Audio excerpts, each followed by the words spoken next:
Hi, welcome to the summary of Lesson 1. You've completed your first week of studies in New Testament Exposition 1. Congratulations. This lesson began by covering the significance of the Assyrian and Babylonian exiles, occurring respectively in 722 BC and 586 BC. It was discovered that the prophetic voice had grown quiet from the book of Malachi until the time of John the Baptist.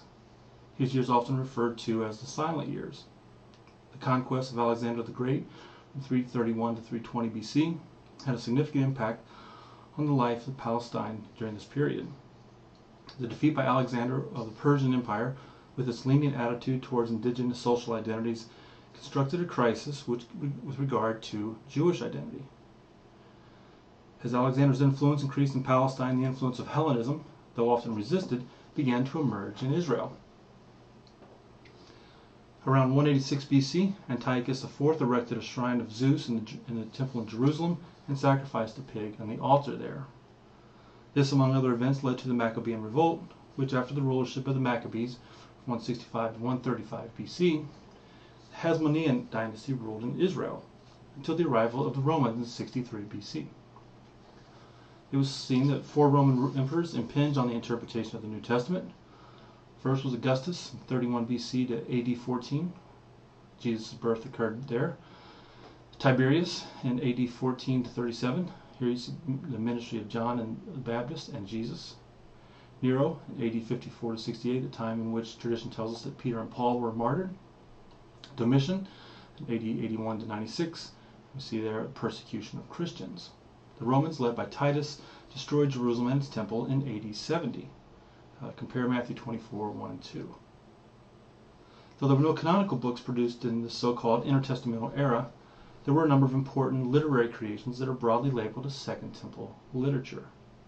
Some of the most important apocryphal books include 1. First Maccabees, 2 Maccabees, Tobit, Wisdom of Solomon, and last Sirach.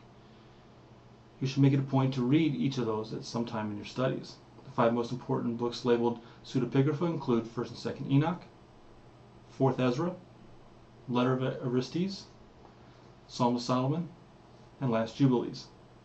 These will provide insight into alternative Jewish voices during this same period. 3 Dead Sea Scrolls deserve special attention for the seminary student. First, the Damascus document, abbreviated as CD, the Community Rule, the abbreviation 1QS, and the Thanksgiving hymns, 1QH. Several Jewish sects appeared during the Second Temple period that are particularly relevant to New Testament studies. The Pharisees, Sadducees, the Essenes, and the Zealots. There are also several ideological concepts that need to be aware of in your New Testament studies. First, paganism, which may be described as religious devotion that is neither Jewish nor Christian. Second, emperor worship.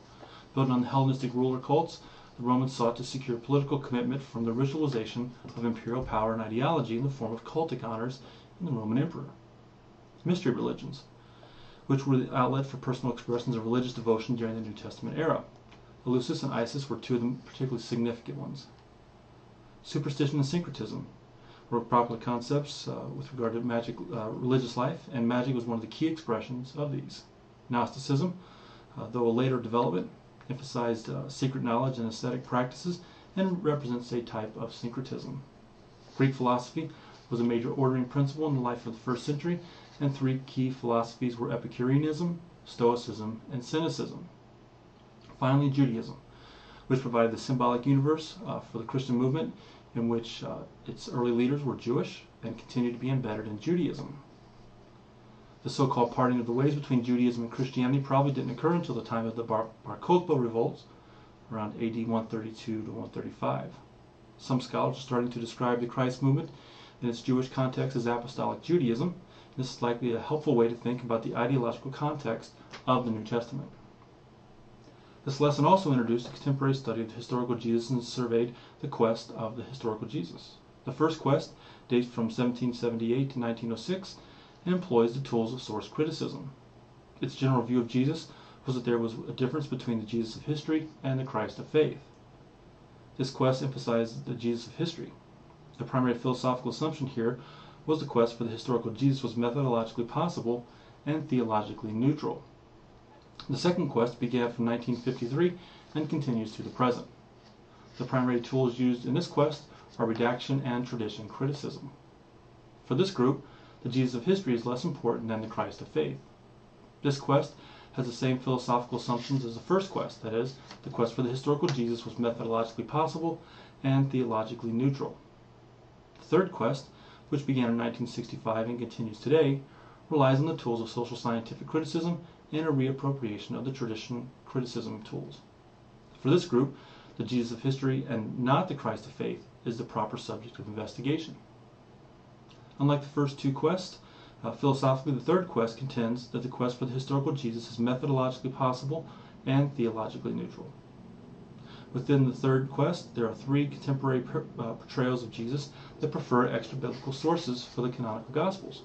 One, John Crossan and Gerald Downing, who understand Jesus to be a cynic, sage, or a traveling cynic philosopher.